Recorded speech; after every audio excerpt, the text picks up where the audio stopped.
Hello everybody, could I have everybody's attention?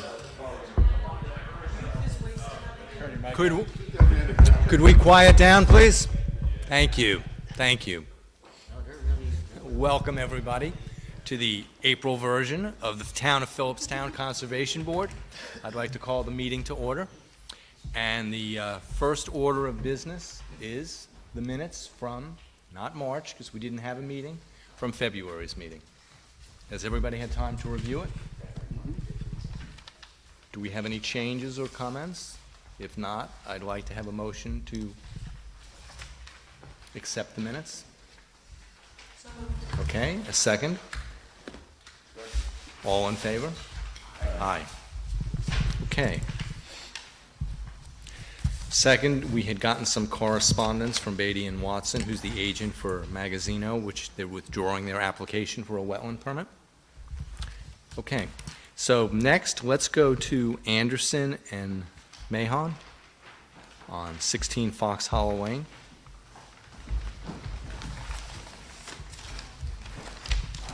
Hi.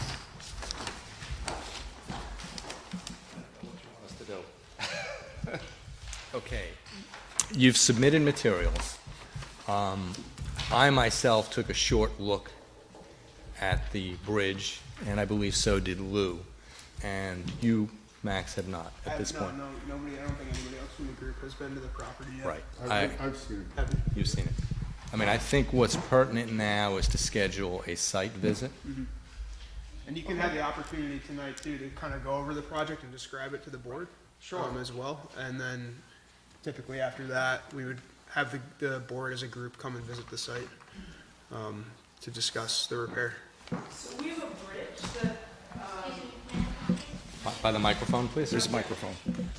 We have a bridge that was that's originally stone and concrete that was probably built 100 years ago. That was originally part of the main thoroughfares through what's known as Sloanville. And because it was built resting on boulders, and because of many storms over the past, decades, some of the boulders were displaced, and two sinkholes have opened up. Essentially, the bridge is falling into the stream, and we're just asking to repair the bridge so that it does not cause any further, so there's no further deterioration, and there's no problems with the stream. Yeah. That's all we want to do.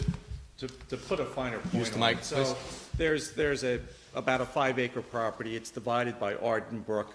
Arden Brook has several crossings because the roadway would have to cross it, and the dwellings were on the other side away from 403.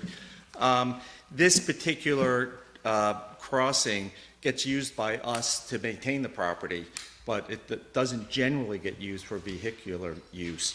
What happened, over the years, the water moves the boulders, right? And so they have to be put back at some point in time. And then a delivery truck went all the way down to where the bridge was by accident. We didn't.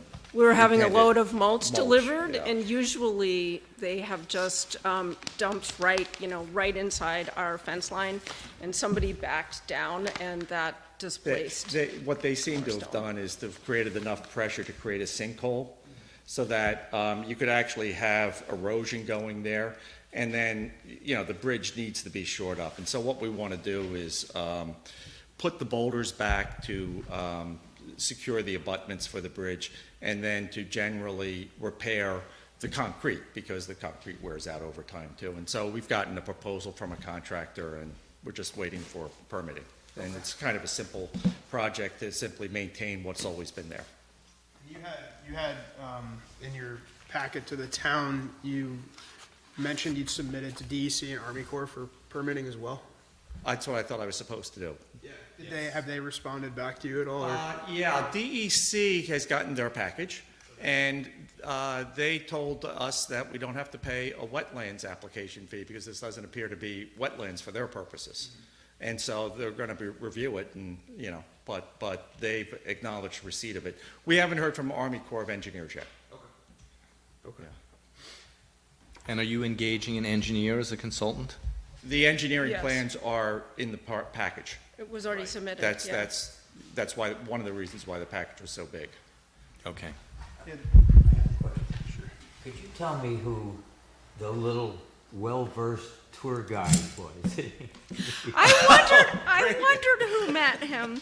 So we have absolutely wonderful new neighbors, Verdon and Vanessa, who have 2 children, Aria and Braden. You met, they also have a dog who lets herself onto our property to come play with our dog. And so you met Braden and Rhea. Yeah. And I got the whole version of Braden's story from, He explained the whole situation. I couldn't believe it. he told me. I mean, I didn't He's- have to guess. It was all there. It was fantastic. He's 7, Fantastic. and he's decided that we're his foster grandparents or something, so he's there all the time. Okay. All right, so what we'll need to do is schedule a site visit, and I think Cheryl, there's probably 1 or 2 other site visits that are going to need to be done, so we'll probably just do it. We'll decide on a day later in the meeting. So what's going We're to, away from the 7th to the 17th of April, so if it could be after that, that'd be great. And if not, you're welcome to just come and walk around. Yeah, I mean, Braden will show you around. we're not quite sure what his schedule is. that's fine, because I assume you are going to need a DEC permit as well, and this type of work would be done in low water, which would be end of the summer, Yeah. Yeah. early fall. Yeah, we'd like to Yeah. get the contractor in this year, actually, yeah. Excuse me? We'd like to get the contractor in, we have a quote, that's fine, we're just waiting for the permitting. Right. That was my biggest question, I guess, with just looking at the materials that you submitted so far, was any sort of environmental protections that you'll be putting in place while the work is going on. I would expect a silt fence, Yeah, whatever you tell us. because they have to take the material off of the bridge plate, right? The bridge deck.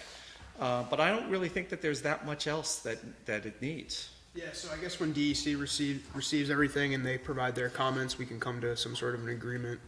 Sure. Based on- Sure, we'll do whatever you Yeah, I say. don't think it's that much. Fortunately, the sinkhole is not very big, and we lined logs around it so that. So that nobody falls you in. would- Well, no, also so that the water wouldn't run down it, Yeah. to make it bigger. Yeah. So, it seems kind of stable at this point. Okay. Yeah, those were my only. Yeah, I mean, thoughts. to me, the only danger I see, I wasn't thinking about human danger, is more if that were to get clogged. And it looks like somebody's been taking care of making sure what's underneath the bridge is not occluded. Yeah. Yeah. Yeah. So just tell us what to do and we'll do it. Yeah. Okay. Is there a way that the engineers have mentioned to stabilize those boulders so they don't continue to move? Like, is there maybe some? of the project. Oh, it is? Well, I don't know. They're putting steel underneath and it's They're in the, reinforcing the deck. I don't know, I just don't know. I think We it can was ask. in the, I think it was it? in the proposal, yeah. Yeah, they're pretty big. We couldn't move them, all of us. Yeah. So no, I think that's part of it. Okay, Okay. anything? So, yeah, we'll schedule the date. Okay, that's Perfect. great. Okay. Thank you. And for you, ideally after the 17th. Okay. Thank you. Thank you. Okay, let's move on to Manitou Point Preserve.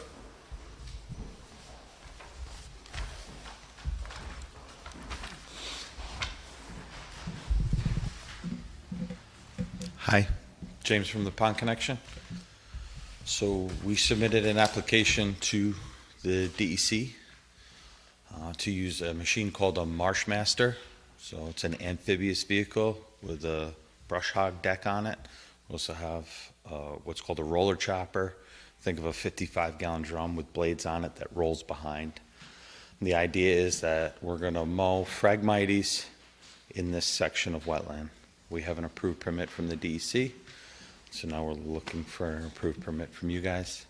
In theory, we would do it once a year, but can't think of a year as January 1st to December 31st because maybe the best time weather-wise, ice, snow, life, is January 3rd, but then in the same year, like say it's now, right, we do it on April 1st, whatever today's day is, you still might do it again in 23 in December, but the idea would be it'd be once a season of the winter. The idea is that over time, we mow this stuff down, we could then hand cut, we could hand move stuff around to continue to combat the phragmites without having to use an herbicide. We are prepared to use an herbicide in the future. If this is not effective, the Marsh Master is equipped to do that. We would have to get a permit from the DEC, but our goal is to try for 2 years with the mowing, see the reduction, continue, or make an adjustment and go, hey, nothing's changing, let's move to the clear cast. So refresh my memory, what is the size of the wetland? The actual wetland, I think, is 15 acres. Right, but I'm talking about where the phragmites that you're trying to... So it's 15.6-ish, if you will, and then within that, there's approximately 8 acres. But it's not perfect blocks. Right, So we would right. be hopping around, if you will. Which is a big area. Sure. It should take about a day, just for reference, about a day and a half. If it was a day like today, maybe I could get it done in a day. So your overall goal is you're going to remove the phragmites. What type, in the long term, what are you going to do in terms of restoration? So the current site has cattails growing there, other grasses and stuff. We're hoping that if we're mowing, we're going to allow these other materials to outcompete the phragmites with the seasonal mowing. The action of the tracks don't tear anything up. So unfortunately, that works against me as far as, hey, we're going to knock cattails around. Those seeds are going to go in these new torn up areas. Stuff's going to grow faster than we could stop it. But in theory, the native cattails that are there, we would just bust them up in the fall and use that as part of our, after we went through. So pretend we went through on, December 1st. The areas that we didn't mow, the cattails and stuff, guys behind us would be taking those tops and busting them up. And you could even use like a hay bale shredder that you used to send, like we seeded along one of those. Technically, you can just cut the cattails with a hedge trimmer and run one through that. And it makes a mess, but it's the idea of you're taking stuff right from that property and resending it. That would be the fastest way to do it. So, but in year one, cutting 1, 2, depending on how that works, we wouldn't do any of that because we would want to see if everything there is out competing, so we know. So when would you mow this year? Just In a perfect world, I would mow one time right now in April before life starts, before stuff greens up, so that we could see, hey, you know what, this section was way different than we thought once it got mowed. Oh, hey, we also saw this other vine in here. We just whatever we would know, so that we could make an adjustment on December 1st or whatever the fall mowing was. If for some reason we got delayed and now it's May 1st, I probably wouldn't be able to mow now because life would have started. Stuff would have started greening up. So, I'm kind of dependent on you guys a tiny little bit to go, yeah, if we wanted to do a site inspection or we needed one other thing, if I had to go one more meeting, I would probably have to wait till the winter. Lou, you had a question or comment? How do you calculate the timing with wildlife? So yeah, that's why I'm saying, like, I would use trees as like an indicator of like, hey, the ground temperature's this, life is happening. So when trees started to, we're getting past buds and we're getting to leaf, I would say, hey, look, birds are back, they're making nests, we're kind of too late. I would look for green up within the section. So frags start a little bit later, but we would see even skunk cabbage, we would see some of the other things to go, hey, stuff's starting to green up. That's why I'm saying I think May 1st, just in a vacuum is too late, so. Yeah. Stuff would be, I have a lot of experience with the Marsh Master equipment and similar work that you do, that you're proposing here. We've been working at Ione Island Marsh for about 12 years now on a very large scale, doing a similar thing, except we use herbicides to treat the frag. So this would kind of be precedent setting. I think it would be a really interesting project to try without doing the herbicides, just to see how it responds with the multiple years of mowing that's seasonally timed. I think my gut feeling says that you will need to be, open to using herbicides to have a really successful control project. In terms of the restoration from the seed bank, I think that's an extremely viable option. We haven't planted anything at Iona, and we have, I mean, it's all basically almost over 100 acres of restoration has occurred there, without any sort of active planting at all, not even like casting cattail, seed pods. Just from what's. Just literally what's held in the soil already that lays dormant, that's just shaded out currently, and then anything that would propagate in the area that comes in over the wintertime.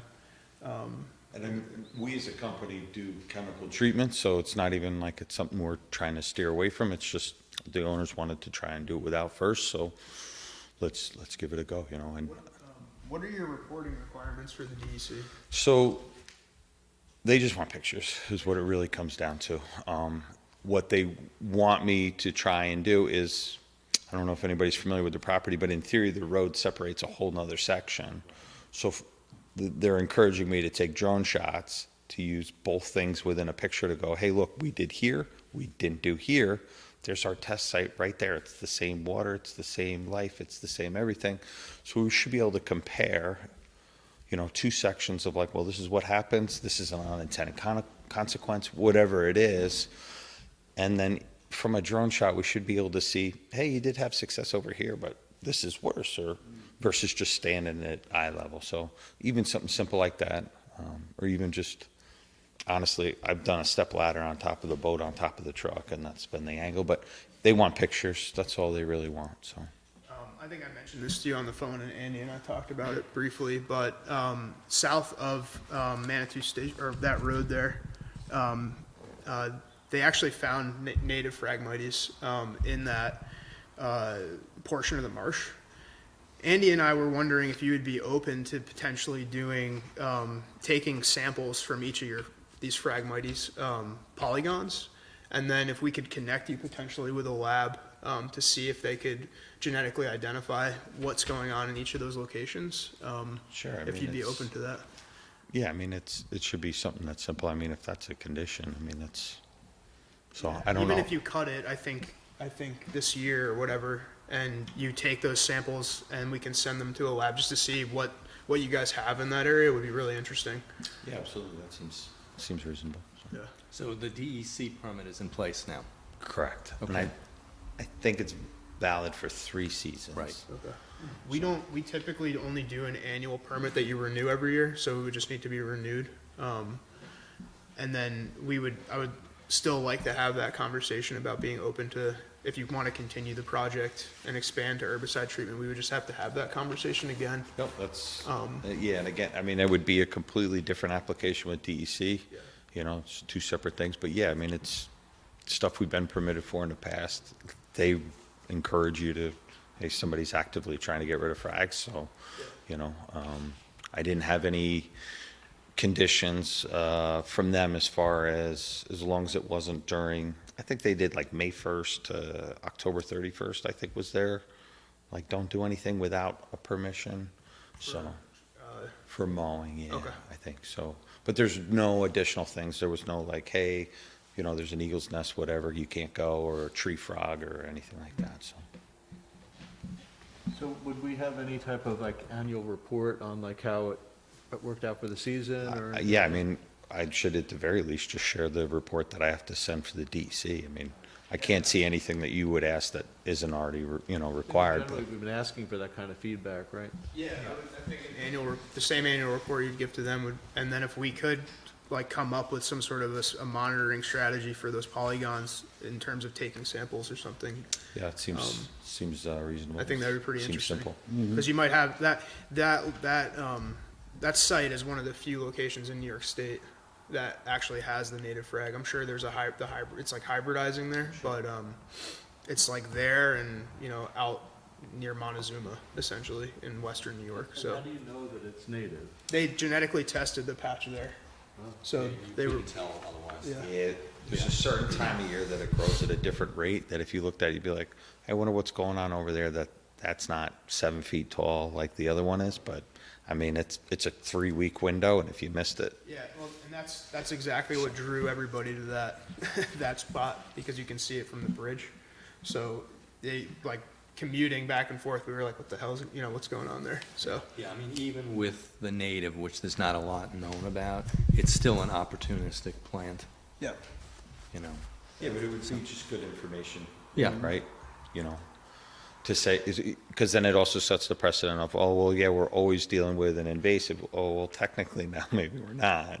So then the word would be aggressive or, something like that. So, Yep, opportunistic. you know, We also got it checked before, and we went and sent it through for DNA testing to Iona, and it has been checked, and hasn't checked, and we don't have any yet, but it'd be really And, Genetic testing, right, if possible. That's an annual permit. yeah. Yeah, I'll make that Yep. motion. Okay? Second. Second. All in favor? Aye. thank you very much. Thank So you. I'll get that out to you ASAP, so, Thank you. yep. Do you still want to do a site visit? I don't think we needed a site visit for this. If you're interested, if you want to go out. If we have time, it wouldn't be. I have to tell the DEC a week before I go. Okay. So I can just CC you on that in case you like. Yeah, CC Cheryl too. Just see what that's about. Yeah. Yeah, I mean, when we do site visit for this other, we could stop by. It's certainly close enough. Yeah, if you go while I've never heard of that they're before, mowing so- too. Yeah, you can check the machine out. Thank you.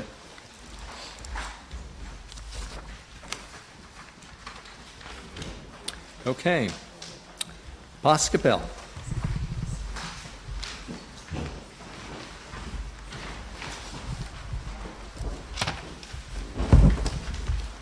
Hello, I'm Jennifer Carlquist, and this is Leah Emery and Ethan Dropkin. And we're very pleased to be in front of you for an application to apply herbicide. Boscobel is converting a part of our green lawn into native meadow, and very much welcome your questions.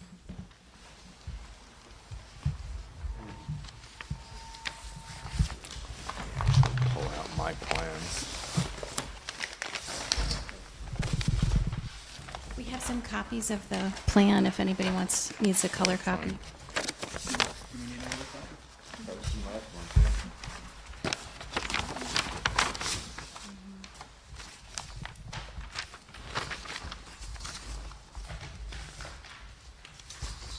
Okay.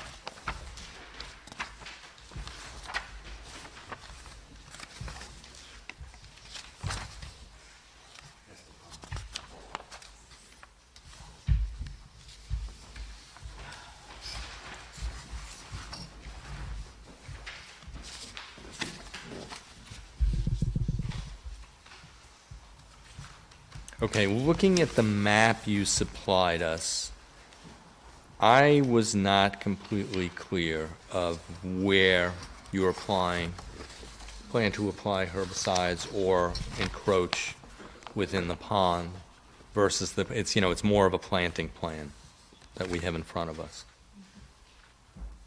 So could you further describe that? Yeah, this is what we have. Oh, you have color? Yeah, we have color.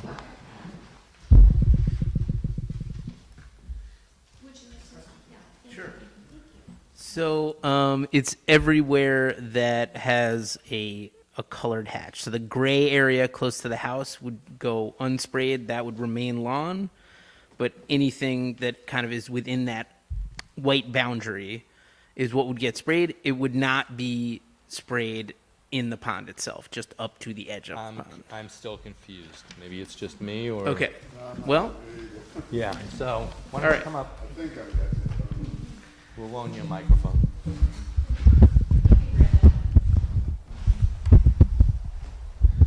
thank you. That's very kind of you. So essentially, it's this area. So see, this white area is to remain unsprayed lawn. This white area goes into the woodland edge. We're not doing anything over there. It's just the colored hatch, which each of these represents a seed mix or a live plant drift. This stuff? Those are live plant drifts that would go into the seeded meadow, but that would be once the seeded meadow was established. What do you usually to control? What are the... Oh, let's see here. So that would be up to the applicator. There's probably a few different things that we would use just based on the weed species that are on site. Mugwort in particular is something that's present. And we really want to make sure to get control of that, because if we don't, then, we could put down all the native seed we want. It's going to be a mugwort meadow. So there's probably a few different herbicides that we'd use to control specific species or, families of plants. And most of this now is sort of lawn and ramble, if you will. Yeah, so the majority of it is, cool season European lawn grasses. And then the area close to the pond and then the slope down from the road is kind of a mixture of a bunch of different native and mostly non-native stuff, including a lot of mugwort. Slope to it. Right. So that's something we could think about. Tony, were you saying something? I'm sorry. You have a comment? I was wondering if the DEC has to approve this first, but then Max was saying that the applicator would do that. Well, yeah. My concern is the runoff into the pond. I mean, the DEC, I assume this requires a DEC permit Oh, yeah, because it is, If- we're right on a Or wet. DEC applicator. I don't know if we would need a DEC permit. It would just be, you're not applying anything to the water body. Exactly. So they would just need to be a licensed applicator, in this case. Okay, so the two concerns are obviously runoff into the water body. I assume the herbicide that will be used will be something that is not highly volatile, so that's either not getting into the water table or going up into the environment. I guess the other concern, or I'd be nice to hear from your herbicide applicator, is you're doing a, what's the word I want to use? Pretty much a broad application. It's not a spot application. So often what one needs to think about is what's going to grow back. Yes, I know you have a planting plan, but interim, you could actually be making this worse as well before it gets better. And that's where an applicator, particularly an applicator that has experience in not only removing what's there, but restoring, I think is important. Well, stabilizing it until it's restored. Yeah. So it doesn't run, once it's all dead, then nothing's gonna stop it from running into the pond. Right, but I'm also concerned with, the classic situation is you use herbicide to remove, let's say it's mugwort or stiltgrass or whatever. You get rid of that, well, it's an area that's been disturbed previously, whether it's been cultivated or from construction or whatever, and all of a sudden, there are a lot of things that will outcompete natives that end up in there. So I'm curious on that.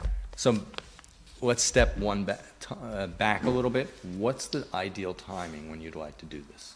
So the timeline would be to start probably in May. We do a spray, we mow and to the point about erosion and stuff flowing into the pond, because we're spraying but everything is staying in place, we're not disturbing any of the root systems. Though the root systems won't be alive anymore, they'll still be holding all the soil together. So that's, we're not going to see like massive erosion as a result. Also, the timeline is such that we would spray, we'd wait approximately 2 to 3 weeks, cut everything back that was dead, allow it to regrow, spray again. If we needed to, we'd do a third spray, but ideally, seed would go down in midsummer. And we've had a lot of success with kind of midsummer seedings, seeing a lot of strong growth. So there's not really going to be a point where we're lying fallow for long periods of time with nothing there. As well, to your point, there's treatments during the site preparation process, but then also once the seed goes down, we're going to be there monitoring. We're going to keep an eye to make sure that there's no weed species that either were there that are coming back or weren't there and now are there. And we'd be doing spot treatment to make sure that nothing that was there is taking over and nothing new is taking over. Right now, existing, it's lawn, right? So I was saying, the majority of the site is lawn. The slope down from the road and the pond edge has quite a bit of mugwort and a whole sort of who's who of native and non-native, mostly ruderals, and generally very aggressive species. May I ask you, what's your position at Boscobel? Are you the groundskeeper or? So, Forgive me, yes. I'm so sorry, I neglected to introduce him. Ethan Dropkin is our consultant with Larry Weiner Associates. They're the meadow designer, so thank you for asking that. I apologize. And I'm the executive director, and Leah Emery is the director of facilities. Thank So you. thank you so much, I apologize. And you also have here that you're going to use an aquatic pesticides as well. That's it's aquatic approved pesticide, which is an herbicide. We're not treating for anything other than plants, so it's just an herbicide. But all of it would be aquatic approved because that's generally what we try to use if at all possible. When you have determined that everything is pretty much dead or dormant because of the, herbicide, and then you're gonna do the seeding, are you going to do some type of aeration on it, or are you gonna rip up the dead remaining product? How are you going to seed, how are you going to get the seed into the soil? So we would use a no-till drill seeder that essentially ensures that there's good seed to soil contact, but isn't we as a rule don't kind of turn the soil over, because then we get the situation that you're describing where there's tons of weeds because all the seeds that are under the soil surface that aren't sprouting get exposed. So the no-till drill seeder allows for good seed to soil contact without major soil disturbance. And then we also likely would wind up doing some hand seeding. So there might be some sort of like surface level scarification with rakes kind of around, tree bases or things like that where we couldn't get close with the seeder, but still it would be very minor, top 1 to 2 inches of soil at the absolute deepest, just to kind of scarify it enough that we could be assured of good seed to soil contact. And then therefore good germination. Is this a year-long, 1-year commitment for you guys, or is this how many years would this be in terms of? Well, it depends We're on in how. year 4 right now. And it depends on how long they have us. I mean, we have clients all over the region, in the county, in Westchester, Putnam, Connecticut, other side of the river. And, we're kind of there for the long haul if people want us. We have 2 people in the Hudson Valley region that are field managers who will come out and oversee spot treatment or mowing, or, our goal is to kind of stay on top of everything so that we don't wind up in a situation where we put in this lovely meadow and then 5 years later we come back and it's all invasives. I would be interested in seeing the plan that the applicator puts together before advising the board to vote, I think, because I think that's a big gray area right now in terms of what's there besides mugwort and what they're proposing to control with. I think those things would be kind of key points that we'd want to know more about. And then I think also seeing the site and getting a sense of the play area and all of those things as well would be kind of vital to the full approval process, for sure. DEC involved with this? Are they overseeing it? They are not for the time being. We They've don't. been contacted? No, this because this stream comes from East Mountain, Yes, It I'm aware. originates from a spring up there. So we would look to the herbicide applicator to kind of determine whether we needed to move forward with that. So far, everyone we've talked to, it doesn't seem like we need to do that. But if we do need to, we're absolutely, going to reach out and go through that permitting process as well. It goes right down through Davern's farm. Which Boscobel owns, and. Yeah, the field, they own the That's field, right. but Pete farms. That's right, and he's been, right in step with us this whole time, and very nicely has, blessed this process, because of course he grows food, and so we wanted to make sure that we reached out to all of those relevant neighbors. So, you want to set up a site visit? Yep. Yeah. Okay. And then, I don't know, maybe if the herbicide contractor can be there, I don't know if that's too short notice. I don't know if you know enough right now, to have that discussion with them. I mean, it's not, you've been there for 4 years, so I'm sure you've really looked at it no, during I the think- growing season. Yeah, I can kind of go back to my people and we can figure something out. Maybe you can just get a copy of his contract with the numbers, redacted. Just so we can see, what his plan is. Yeah, I think that would be pretty, key. Did you have any other questions about the additional, could you go into the play area component of it? I have to say it's very much in the concept phase right now. Okay. And so, it's something that is one of on our wish list for site development, and we're not yet in that kind of design phase. But Okay. any questions, I hope you're as excited about it as we are. So would you want to include that in this permit, or? No. No, okay. And I don't Okay. think it'd be relevant really for Okay. this process, but yeah. Okay. All right, so we can disregard that. Well, and in part, we're, so excited to see what happens when this meadow is actually established, and what does that do for Boscobel's program potential? So we're really excited to share this with children, with school groups, with, visitors of every stripe. So it'll be the kind of one landscape piece that we don't already have at Boscobel. We have cultivated garden, we have wild space with the woodland trail. We have the most gorgeous prospect, one of the most beautiful prospects in the world. And we have that estate character of the Maple Lane, but what we don't have is that indigenous landscape piece, and it's really important that we represent that. So this is an opportunity for us to correct that. Okay. So, I mean, ideally, I think a site visit would be best if we did have the applicator's plan. So I don't know how quickly you could get that. Yeah, I think, my guess is we can have a pretty quick turnaround on it. Okay. So we can coordinate, we can coordinate with Cheryl and, the board. We'd love to have you anytime. Okay. All the time. Any other comments or questions before we? Okay. Thank you so much. Thank you. Have a good evening.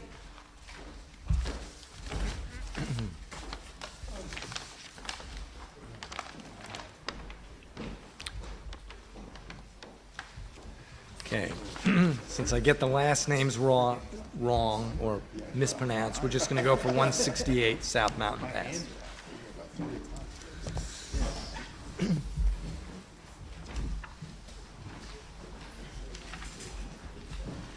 Did you ever get to see this site? Okay. It's okay.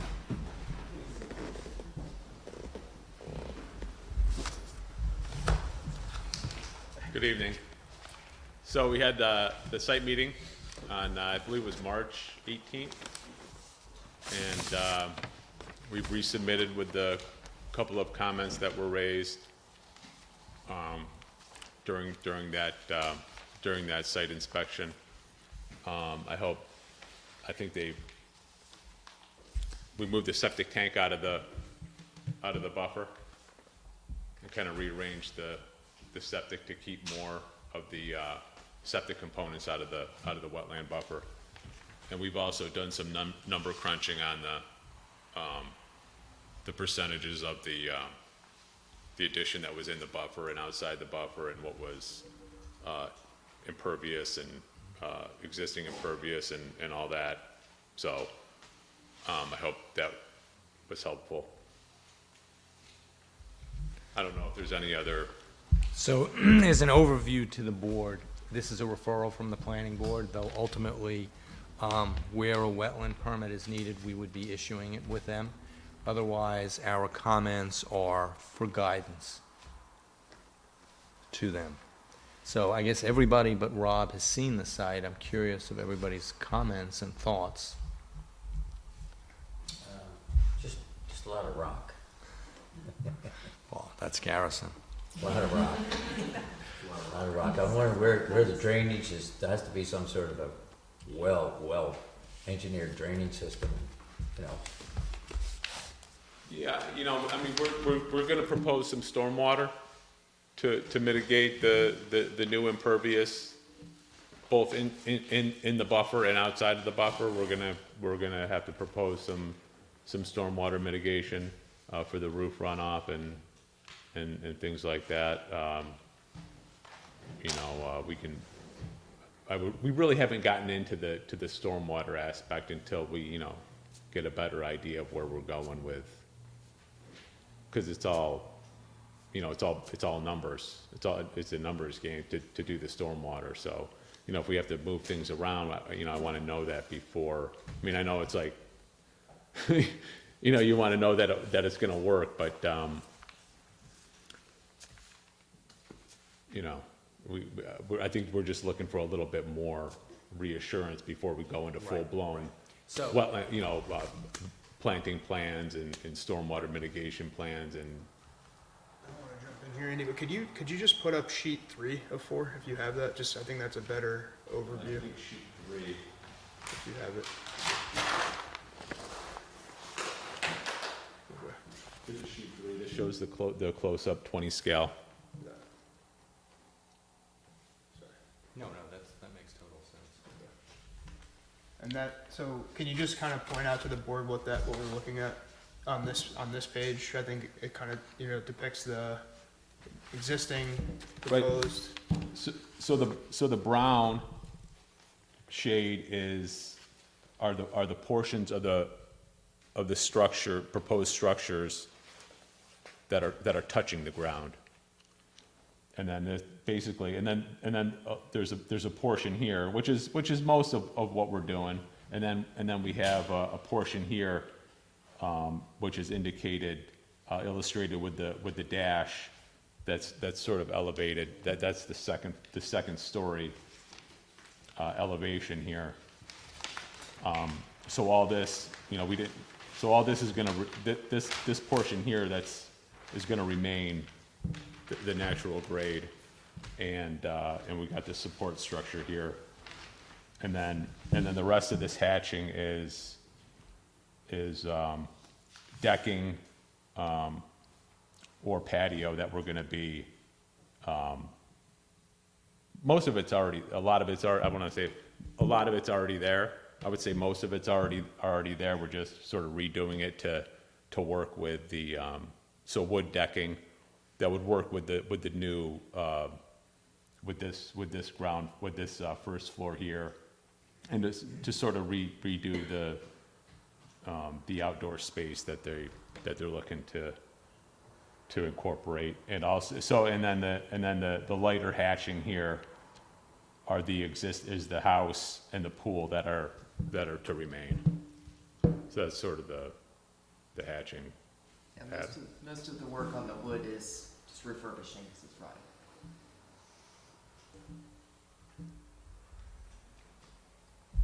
And then, of course, we have the new 5-bedroom septic system that's part of this plan, where we're eliminating the existing system is going to be abandoned in place, and we'll have a totally new 5-bedroom septic system for everything that we're doing, including the existing, as well as a new well, a new proposed well. And Jason, just refresh my memory, that's going to be placed outside of the wetlands buffer now? The leaching fields are completely outside of the buffer. And what about the new tank? Was that The going to be? new tank we pushed out. The new tank is going to be outside of the buffer as well. So it's just the sewer lines coming out of the existing and proposed structures that are going to be. So it's just the sewer lines to get everything out. Have you looked at any alternatives of moving it out of the buffer? You know, my concern is, I mean, it's a cool project, no doubt. But right now, the existing house is in the buffer, most of the house. And now we're adding more stuff in the buffer. And I'm just afraid for the board that if we set a precedence by going with this, it could be used against us later on. Now, maybe I'm wrong with that, but 'cause I'm kind of new here, but you know, by agreeing to doing these things in the buffer, are we going to set ourselves up for some litigation or whatever later on? No, I mean, it's a consideration without a doubt, and a very valid one. I know when I was out on the site, I had asked, well, what would happen right now? The guest addition is running along the stream, and it's essentially east-west, if you will. You know, I had suggested, well, what would happen if that were moved and put near, I guess, the proposed garage? But now that when I looked at it at the site, I could understand why you want it there, because it gives you the view, so to speak. If you were to turn it 180 and move it to the, let's see, that would be the north, I think at this point it would potentially get in the way of the new septic field, or too close to it for a structure. And there's not a lot of room for putting septic anywhere within the property. I mean, I am tied also, but I'm wondering if, you know, part of the, of not setting a bad precedent is that I think where it's designed now makes sense, but that's not really that much of our purview, so to speak. But I do think, as I had mentioned when we did the site visit, that there's a tremendous amount that could be done in terms of mitigation and removal of invasive species in the stream buffer area. And I think, you know, that might be a valid trade-off. That's my personal opinion. You know, everybody else might not agree with me. I mean, if I may, with regard to the positioning, especially of this guest wing, we are positioning that guest wing over an area that's, you know, existing impervious and gravel, and we're sort of incorporating the carport underneath into the area that's already at the end of the driveway. So, I mean, it kind of all, you know, fits. Yeah, I mean, most of it. I mean, Yeah. there's a small part of it, I don't know what the amount is once you get past the gray, where while most of it's not touching the ground, I mean, it's, since it will be shading, it is altering the spot. Right. But, you know, as I said, that's just my opinion. You know, a trade-off, what would work for me, I don't know how the board feels, would be a significant, you know, mitigation plan. As well as the other concern I had is, it looks like there's other repairs at some point that should be done on the house. Like from the distance, the balconies, to me, if I use I believe the engineering term is decided lean to certain things. You know, Frank Dushin's houses were very unique. They were also built very cheaply. You know, he had the genius that you could have a custom-built house for what it would cost you to buy a house. You know, that was his thing. He did it well. So, you know, the other thing I think that the board might want to consider recommending to the planning board is that anything else that's going to be done to the house, like, i.e. repairing of balconies, or I don't know if you're going to paint or restain the house, that when control measures are in, silt fences and what have you, everything is done at one time. Yeah, the project already envisions both working on the existing structure for lots of those reasons. It's a board and batten house, and it needs to be largely replaced, and we're taking that opportunity to do a little bit with the siding. So yeah, we recognize that it's a treasure, but it does come with some fleas, for sure. And agree. Yeah, it's like owning a wooden sailboat. You don't want to do it really, but. We'll just stay with the house, not the sailboat. So, other thoughts and comments? I mean, I think at this point, if we're comfortable with allowing them to proceed, I think we need to provide a memo to both Badey and Watson and the homeowners and the planning board of our thoughts. Right? So it's not a permit, it's. No, at this point, what would happen is, you know, we would give input to the planning board, because the planning board is going to decide whether, because it does meet their thresholds, if they're going to approve it, and then, you know, they would be coming back to us to ask us to issue a wetland permit. And I do, Aware of its needed. yeah, and I do think part of what we would want would also be a mitigation plan, but I think before you get involved in that, you'd like to know that the planning board is going to accept your plans, or enough of your plans that you're going to want to do the work. Understood. Agreed. I think in that memo, it probably would be beneficial if the board agrees to come up with some sort of a quantification of restoration area. Just, to give a framework initially to the planning board and yourselves, just as a starting point. And that might be something that we can discuss now as a group, so that everyone's comfortable with the direction that memo points in. So we probably want to go and look at sheet 1 again, if my memory is correct.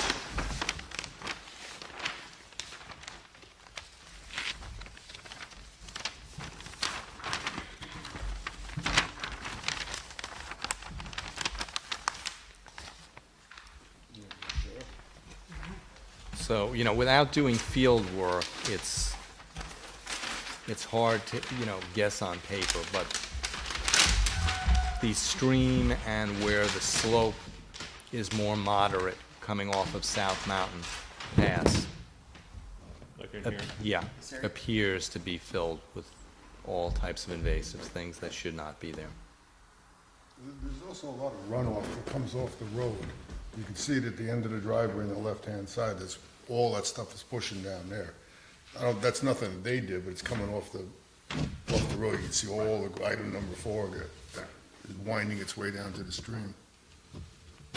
We can't ask them to do anything about that, though. No, but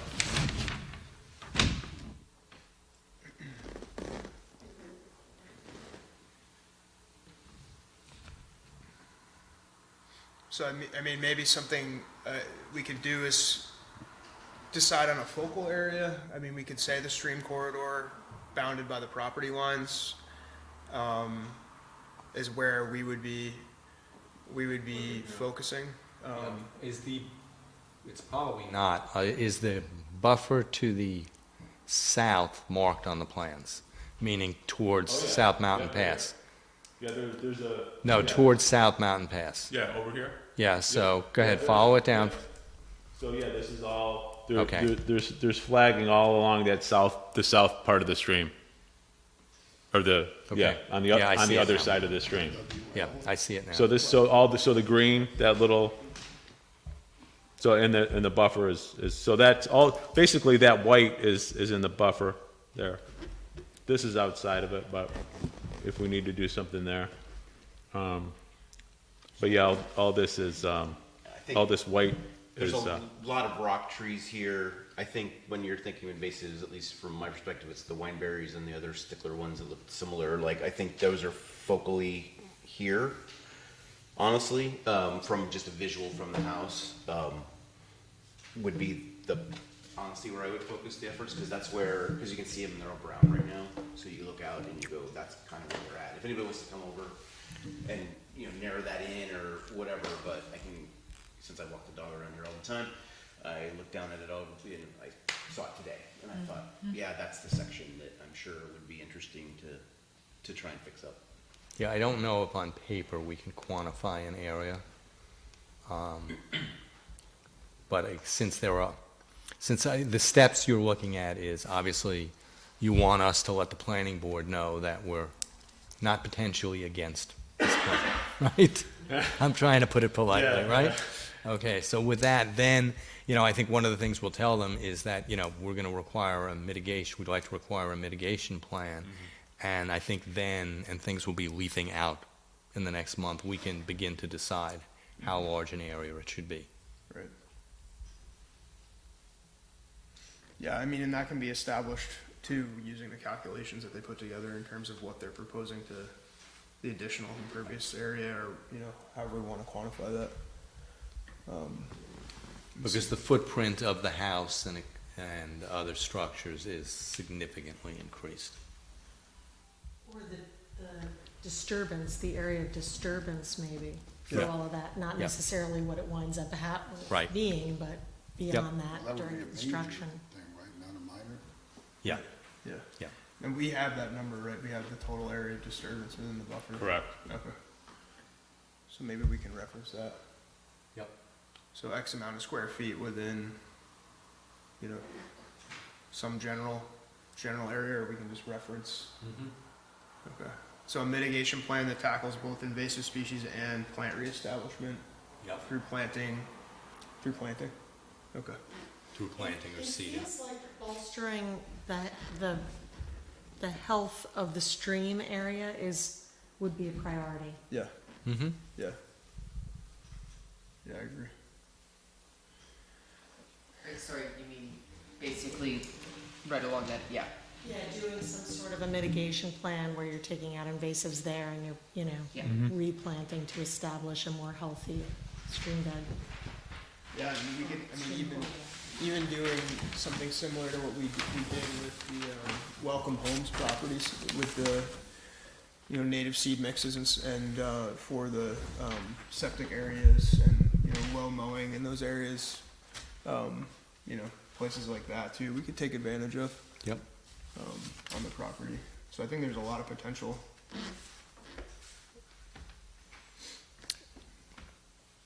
And the other question, I just remember now, there is a stream crossing on the driveway.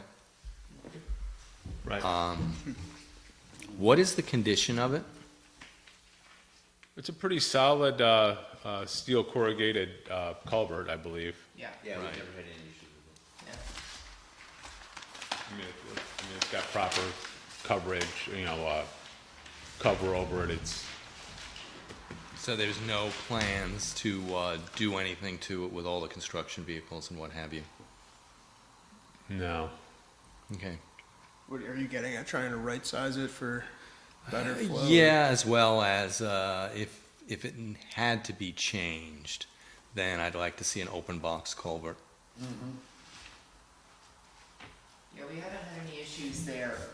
Any of our issues have been, as we were saying, the runoff from South Mountain Pass that we would want to, as much as we can, mitigate on our side. But we've had delivery trucks, we've had lots of heavy equipment, and that was also. You're concerned about like the concrete trucks and things like that. Yeah, I mean, I think there's things that we can do to sort of, maybe beef that area up during construction with some steel plates or something. Put some more material down.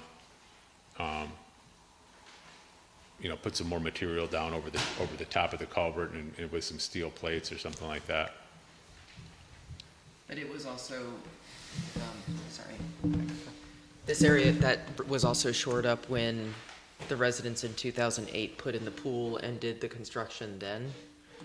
So I know that work was done then. Yeah, I mean, it's a newer steel, it's a steel corrugated culvert. We can take another look at the condition of it. Andy's point is that there might be another form of mitigation to make that into a better crossing. Yeah. We're always talking about open bottom culverts and making it more of a naturalized bottom, as if the crossing wasn't there in theory. I think that was the thought. Yeah.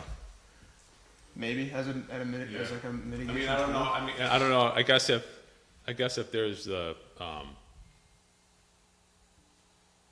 I can't think of the term now, but if it's separated, the stream flow is separated so that there's like a drop or something, we could take a look at that.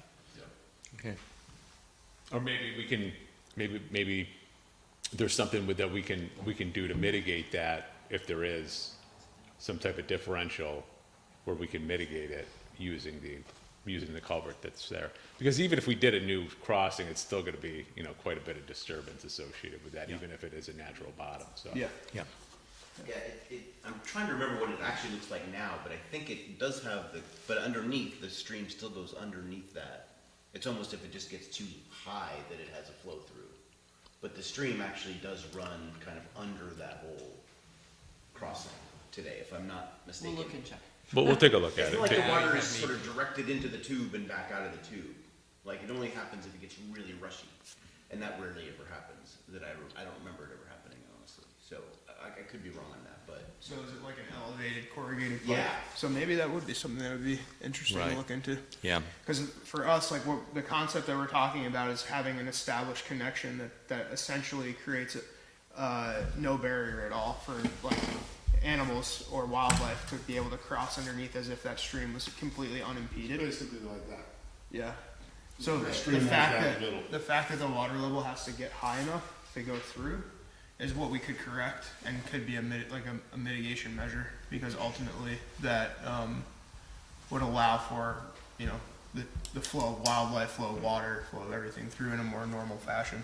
Yeah, what would help us is if somebody could quickly snap a photo on both sides and send it to us. Yeah, because we can't even remember. Yeah, I'm like, was that even right? We'll take a picture. It'll be helpful for us too. Okay. Okay. When are you planning to go back in front of the planning board in terms of scheduling? Well, the submission deadline is, yeah. So, you know, I don't know if, I mean, the submission deadline is for the April meeting is on Friday. So, I mean, I'm if you, not sure, because you and I are gonna have to put together a memo, and I'm not sure with my schedule, I'm gonna pull it off. I can try to put something, I have some time tomorrow, I could draft something, All but, right. I think we have a little bit more leniency on the deadlines. Yeah, okay. could we go to like Monday? Yeah. All right, I mean, we'll do, we're definitely not gonna have any more like hard material. It's basically just gonna be the memo, so, yeah, so, yeah. Okay. okay, so we'll do our best so Okay, that yeah. we can, Okay, you can get to the planning board for the next round, Thank you. thank you. okay? All right. Thank you, Thanks. Yeah. thank you. I think I have some like old form memo with like a bulleted list. that I Okay, can send you. that would be great.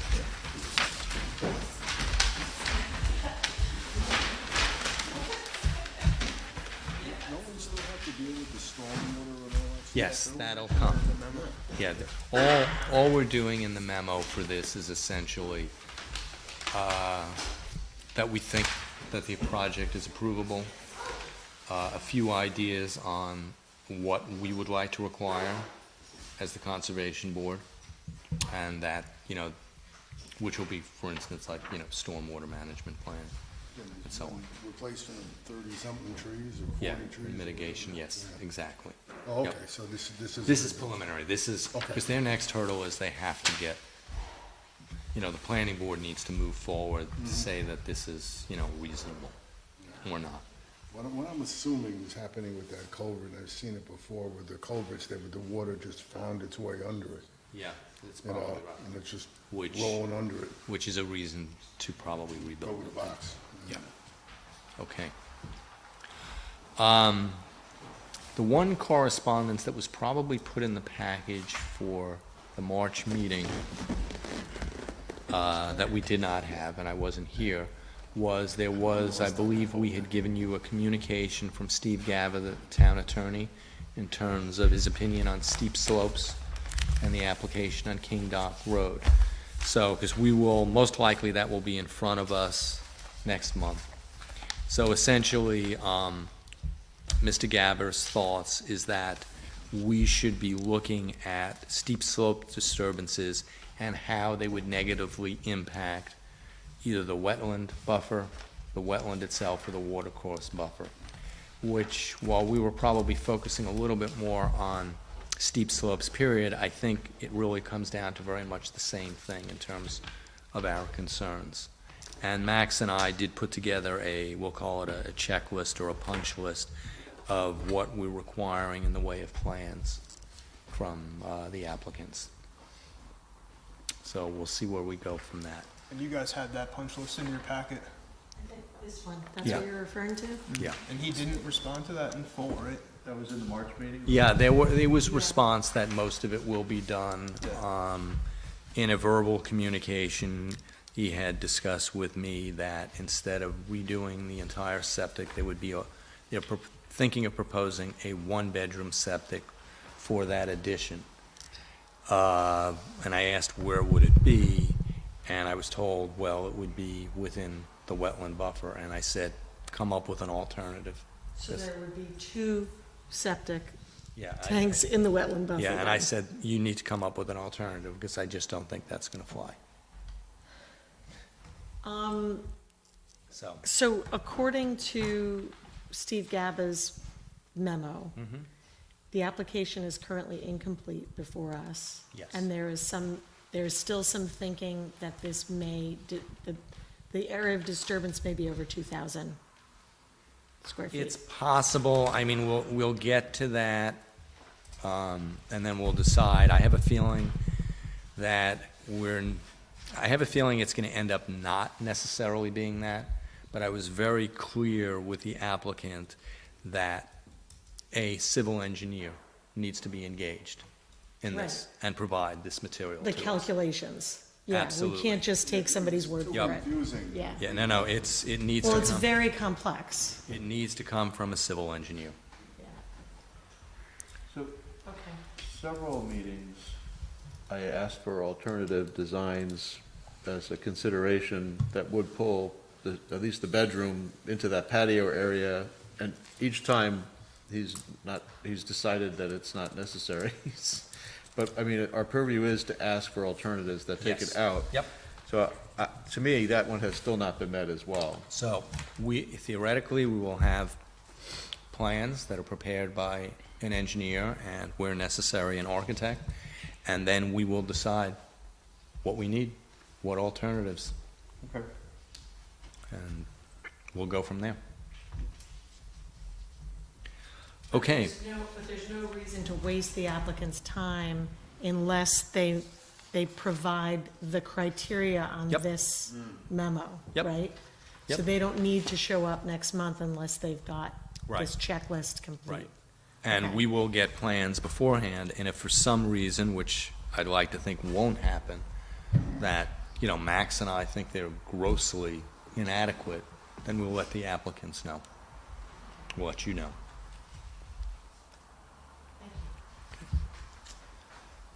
Do we have any new or additional business? No, I don't think so. Status quo, same, everything is chugging along. Okay. Yes, we should, very good. Somebody's keeping us. Two side business? I don't know if you want to do the 22nd, since the first couple said they're away. I think so. Just bear with Happens me. to be Earth Day, Yeah, That's Boscobel and Anderson, same day? unless you want to split it up. Just bear with me. I'm gonna be away, but that, it can be done without me, and I can go look at it afterwards if that's, I can't do the 22nd, unfortunately. how about the following weekend? 29th? I can do the 29th. 29th? Yeah, it works for me. Time? I would suggest mornings, but Yeah, and you guys, 9 o'clock, you like to start. works. 9 on the right- 29th. Right, so right now, we're gonna look at Boscobel, we're gonna look at Fox Hollow. Is anybody interested in looking at Manitou Preserve? It might be done, the mowing might be done by then, so it might be Yeah. interesting for you guys to go check it out. So, then, let's try to do all three then. It's an interesting project. Yes, it is. See the machine, is that what we're looking at? Everybody wants to see the big toy? Okay. Okay. With that, do I have a motion to adjourn the meeting? Motion to adjourn. Second? All in favor? Aye. Thank you.